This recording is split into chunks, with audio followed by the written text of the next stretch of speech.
you ever want to add a little bit of spice and risque humor to your anime convention experience, the Midwest-based burlesque troupe Bubble Pop Burlesque has just the show for you. They specialize in cosplay-themed performances that include everything from stripteases to pole dancing to wacky skits and much more, although when we saw their Saturday show at Colossalcon this year, they tested out a new format based on the Western zodiac signs. It was equal parts fascinating and uproariously funny, and their unique consent indicators, glow sticks that could be purchased for $1 before the show started, ensured that nobody was touched who didn't want to be touched. We sat down with producers, performers legendary Luke and Arasaka Blue to pull the curtain back on what goes into crafting a nerdy burlesque show. They opened up about their audition process, their favorite performances from previous events, including a Pokémon-themed suppository joke that we'll get to later, and their strong stance on cosplay as not consent. Let's get started. ERISAKABLULEGE Lutheni-chan interview with Bubble Pop Burlesque. How did you guys get started as a nerdy burlesque group? It actually started, personally, with me having done burlesque for a period of years, taking a hiatus, and then slowly coming back to it. Some of the shows that I was doing didn't make me feel like I could express myself the way I wanted to as a burlesque performer. In what way? I didn't feel like I could challenge myself.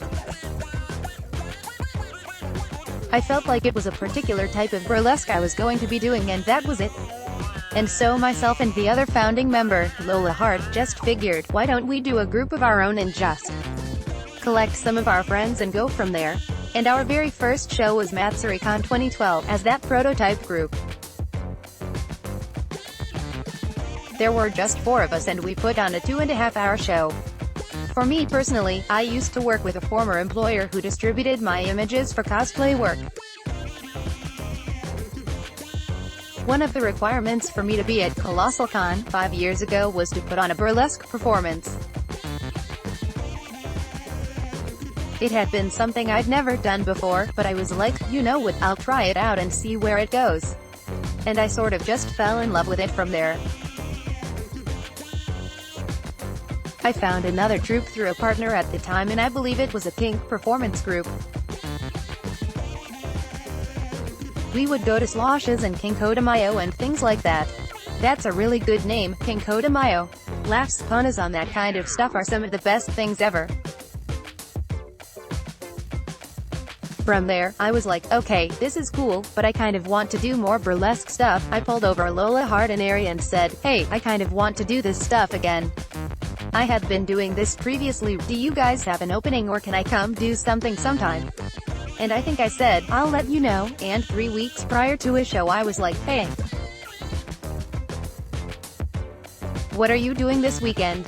And that's how 90% of all the people in our group have joined me, just sliding into DMs like, what are you guys doing tomorrow? Want to come do this? Is the group mostly you guys and whomever you find for the show, or is it a bigger core group than that? We have a larger core group, myself, Glitch Decode, Sunny D, Legend, Mistress, Venomous, Harley Sin. When we have a show we try to stick with our regular people and then bring others in after we get confirmations. So the best way to put it is that we're a collective hive mind, and if what you've got works with us, we'd be more than happy to work with you. Do you go on Instagram and search for burlesque performers? Very rarely do we reach out to people, and I think it's just because we're more of a niche group. We haven't fully been able to branch out into things like classical burlesque. We stick more with nerdlesque and neo-burlesque. But a lot of times we put out applications in burlesque groups, so anyone who sees it has the ability to apply. For this particular show, we had people from Georgia apply, from Tennessee, New York. So it really is a lot like theater in that way. It is, yeah, and you have your featured performer and people that you bring in. We encourage theater resumes if they don't have previous burlesque experience. And if there's no previous burlesque experience, we usually ask them to kitten at their local troupes and sort of work their way up. I had a brand new kitten at a show that I did last weekend. That would be sort of like an intern. Yeah, pretty much a kitten is someone who comes in, they learn the ropes, they start at the bottom, and then they can slowly work their way up. She got to know what it was like backstage, so she felt a lot more comfortable with the idea of being on stage after that. Because even though she wasn't performing, she was walking on stage, there were still all those people looking at her and cheering for her as she's cleaning up clothes and probes. You don't have to look at the audience, you just have to walk out, do what you're supposed to do, smile occasionally, people cheer. It works. So from your first show at MatsuriCon 2012 and your first official show is Bubble Pop Burlesque at Anime Central 2014. How have your performances evolved over time and what lessons have you learned? You can BS something if you really need to. Laughs, that's the lesson. One of my favorite things that I like to say is that if you can't dazzle them with brilliance, baffle them with bullshit. Laughs, so that's where a lot of our stuff comes from. After every show, I always have to thank the entire group with "thank you for doing the dumb shit I ask of you. I really appreciate it." Was there anything that you asked them to do yesterday? The whole Zodiac show, because nobody thought that it was going to work in this type of environment. Sunny in particular was so worried about what to do. He came to both Legend and myself like, "What do I do for this?" And which one was he? He was Scorpio. He was like the best one. Sunny D is Scorpio. I said, "This particular sign has characteristics of being cocky and very confident." And he was like, okay, I think I can work with this." And last night, he told me after his number, "This is officially my favorite number." And I was so proud of him. Because he was one that I brought in randomly a week before our first show. I call him my baby, sometimes because I dragged him into this and he's let me pitch stupid ideas to him all the time. Something like, "Hey, how about you wear a chain and then it rips your pants off?" Oh, he came up with that himself. He's grown so much since he's first been here. When he first came to me, he was so worried about what to do.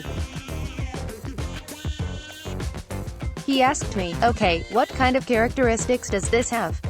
And I said, "Well, honestly, Scorpios are known to be freaks in the bedroom. And I think that would be something right up your alley that you can play up to."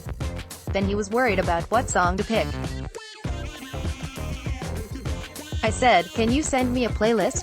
We can find your average BPM beats per minute that you usually dance to and break it down that way. It's something that we, individually as performers, do where we have either a particular style or song type that we want." Glitch in particular does a lot of goofy stuff because that's the type of person she is. Was she the one with the head? Glitch decode as Capricorn. She was Capricorn. She was standing next to me and I turned to look at her and was about to say, "I'm so proud of you," and then she pulls the goat mask down and I was just like, never mind. She was backstage living her best life. She had the goat tail and was twerking, taking Snapchats, just cutting it up. That's amazing. One of the things that has helped me in learning over the years of doing this is that you can plan all you want, but it's important to have the ability to improvise or allow something to not go as you planned and just roll with it. So there's room for improvisation? Absolutely. I think it's necessary. A lot of the stuff between Sunny and myself, we've been known to do a bunch of comedy or romantic-esque duo acts. At the Friday show, we did Ada Wong and Leon Kennedy from Resident Evil and a lot of that was improvised. Leon is very uncomfortable, Ada is very domineering, and that's our on-stage dynamic. Off stage, we're just bros. On stage, we have a very specific dynamic and we like to change it up a lot. But for a lot of my numbers, I rehearse, I get on stage, and then I don't remember anything. I hope I hit at least some key points. Friday night, I lost capacity on stage. During the Leon and Ada number. Then I was thinking, oh my god, what are Ohio's blue laws? Blue laws are related to erotic performances. Yeah?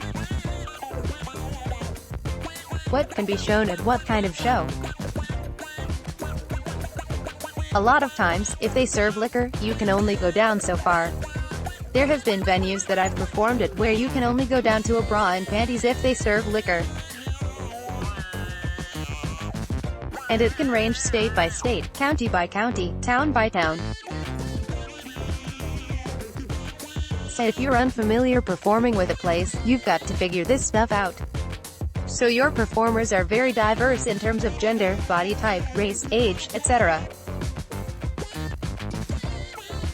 Was it a conscious decision that you wanted to have a diverse performer group? Not really. It was more of my friends are beautiful people and I want the world to see what I see in them as well. You don't have to have huge boobs or be a perfect hourglass. When you're on stage, I want you to be having fun. I want you feeling like the hottest person in that room, regardless of anyone else's opinion. It definitely made me feel more confident about myself watching it. To see people with my own body type was amazing. That's so wonderful to hear. I also thought that the consent indicators were genius. How did you come up with that? I've come from shows where people will either heavily interact with the audience or not go anywhere near the audience. A lot of times it depends on your routine, but there are some people who just don't want to be touched by strangers and that's fully understandable. But if you don't let somebody know in the burlesque troupe, they could make a mistake. We want you to be as safe as possible, and that's why the consent bracelets are so important to us. Ginger Snatch, the host, as Toros, so they're more for the performers. It's for both because we don't want to upset any of the people who are attending our shows. I did a show where I had a plant, a pre-chosen audience member for a stunt before we had the consent bracelets. He comes up on stage, and I'm supposed to give him a love potion and he falls in love with me. It's all fine and dandy, but then there were people who were trying to do that at other shows because they didn't know that he was a specific person. And then how was security supposed to know? That's a good point. So when did you first use the consent bracelets? I think the first show that we fully integrated it into was this past Anime Crossroads, and people liked it because then they realized that if somebody walks up to them, they are saying, yes, interact with me, talk with me, play around with me. We think that consent is a very active part of what we do. We do cosplay as not consent panels. We want to incorporate that and make it more commonly known that you need to ask people if you want to touch, etc. What have been some of your favorite moments in shows you've done over the years? When did we do our Pokemon show? That was MatsuriCon 2016. That show easily had one of my favorite moments. We had an entire Pokemon-themed show where we scripted it out and everything. Yeah, it was in unnamed Pokemon land, and the local trainer was trying to get through the Pokemon League by going through each one of the other dancers. So were they gym leaders or were they Pokemon? Some were Pokemon, some were gym leaders. I was Nurse Joy and I had with me a male Chansey. Big pink beard, giant egg, and he was wearing pink with a little nurse hat. He was Mancy. And he was angrily shaking the egg saying, Mancy, he's a big dude, and he lowered his voice, too. And I was trying to be threatening, but kinder, like go sit over there Tilda. The trainer comes out to get his Pokemon treated who was asleep from Blossom sleep powder. We had Aria's Nurse Joy and Mancy there. They were like, oh, we've got some medicine for you. I have a pill lipstick that's about 3 inches tall and 1 inch thick, and I hold it out. He goes, "I don't think we can swallow that," and I say, "You don't swallow it. It's a suppository." And Mancy starts coming towards him. He takes this egg, this giant to scale size egg, and he gestures the pill, going through it. And he just says, "Mancy, that's amazing." Laughs. So what would you say to a person who wants to join a cosplay burlesque troupe, but isn't sure if they're confident enough? Go to at least more than 2 shows. Because with one show, you could be all hyped up like, "Yeah, I want to do that." And then when you get to the point of actually reaching out to somebody, all of a sudden you have second thoughts. If you go to multiple shows, you'll know more of the different styles of burlesque that can be done on stage, because it's not all striptease. There's comedy, singing, improv. And what has been the most rewarding part of running this burlesque troupe? Having people say that they didn't think that their body type or their skin color really belonged on a stage. Seeing you guys made me feel more confident. One of my very good friends who is also a performer is dependent on a walker and a cane, and she incorporates her cane into her routines. So you can be any type of body type, any type of ability, and you can still get on stage and do something fun and stupid and have a great time. We have different types of illnesses represented, a lot of invisible illnesses. We have different body types, different sexualities, different gender identities. And we just want people to see that every single person is beautiful. And it doesn't matter what person A says to you, because person B can think that you are the hottest thing on the planet and they just want to be there to support you. We are on stage to support you in the audience as much as you in the audience are there to support us on stage. I got that feeling, certainly. So thanks so much for talking to me. I really appreciate it. Absolutely. Final thoughts. I thought Mary Lee Souter, after the hard-hitting East Coast lifestyle hit me a bit too hard, I started pursuing my passion as a writer in my cozy home state of Ohio. Aside from that, I spend my time cooking, cosplaying, collecting anime merch, and being an improv comedy actor. I also love sneaking alliterations and spit puns into my writing, so be on the lookout for them. Winking face. Previous articles. Top 5 anime by Mary Lee Souter. Let's block ads.